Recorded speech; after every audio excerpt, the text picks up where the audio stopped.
कोले भालू के ना चला महा बुढ़ार के बाजार में दिखा रहूं। आज कहाँ जाना चाहिए? हाँ या जाना दरबार है उहेला महा भालू न चाहूं।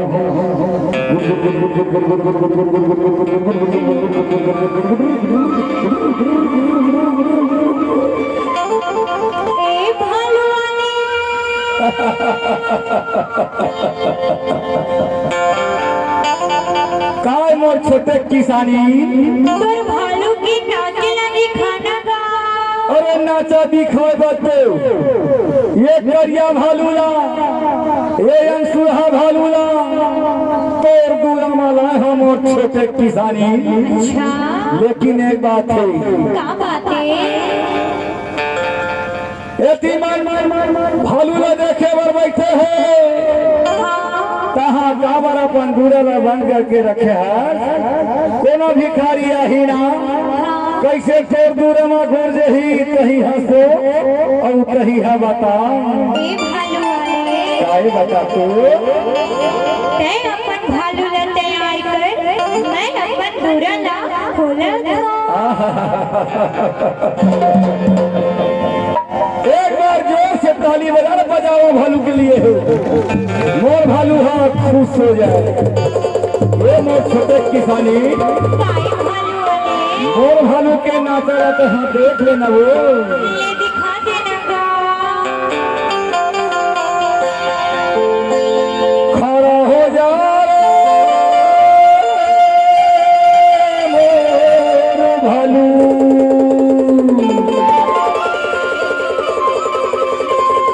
छोटे किसानी ने के दूरा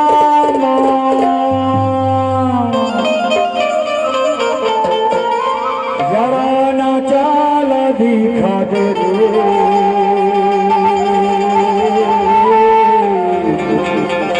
छोटे किसानी ने के दूरा।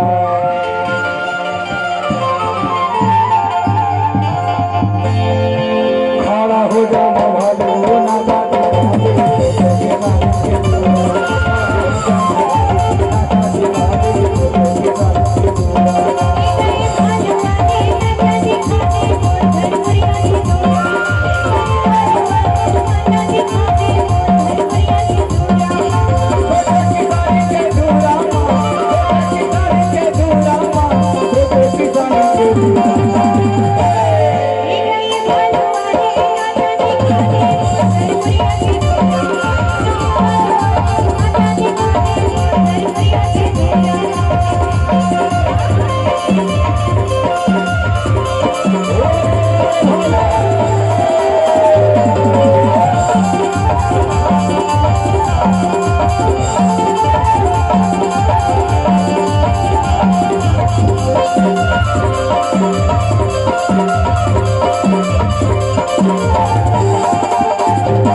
चलो देखे बड़े छोटे किसानी खोला थे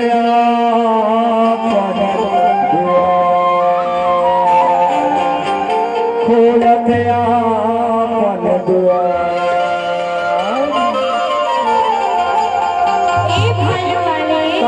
छोटे किसानी तोर भालू से मोर घर गुड़िया के दूरला झरवा भगवाने के थोगा। अरे मनज बात ना कहे मोर छोटे किसानी मनज बात ना सोचे। अच्छा बात दो भालू अरे उठना रे कैसे खसरा भालू है कहाँ हरे लाठी रे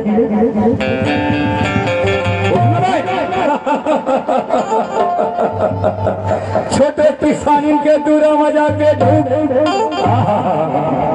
नीचे से ऊपर से आगे से थूक और गैरी दुश्मन के ऊपर मजा के थूक खड़ा हो जाओ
सलमान खान देखैया बजावत है ताली तरी तोर रुपया बरसे हमर आगे है दीवानी हमर आगे है दीवानी छोटे किसानी तोर भालू के क्या नाम है गा? हाँ मोर भालू के नाम ला पूछता मोर भालू के नाम है समारू देखो ससुराल है जमारू खाता है पहाड़ी आलू तब खाता है काला भालू कमर हिलावा दे मुझे लावा दे कमर हिलावा दे मुझे लावा दे डम डम डम आजा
किसानी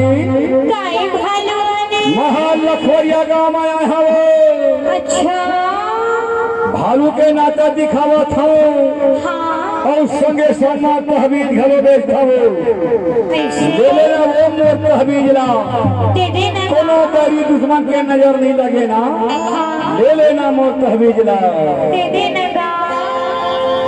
अरे हाथ ऊंचा करो मोर भैया हो तहवीजला झुके बंदर के हड्डी डाले हम और बधवा चंदेला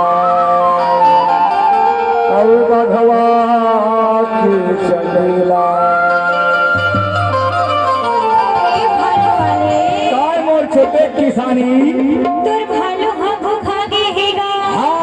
भालू हम भूखा गए तोर भालू ला दो कौर रोटी और पासी खवा दे के थोगा तोर जय हो मोर छोटे देख किसानी मोर भालू के दुखलाता समझ गए, वो समझ गए बेचारी।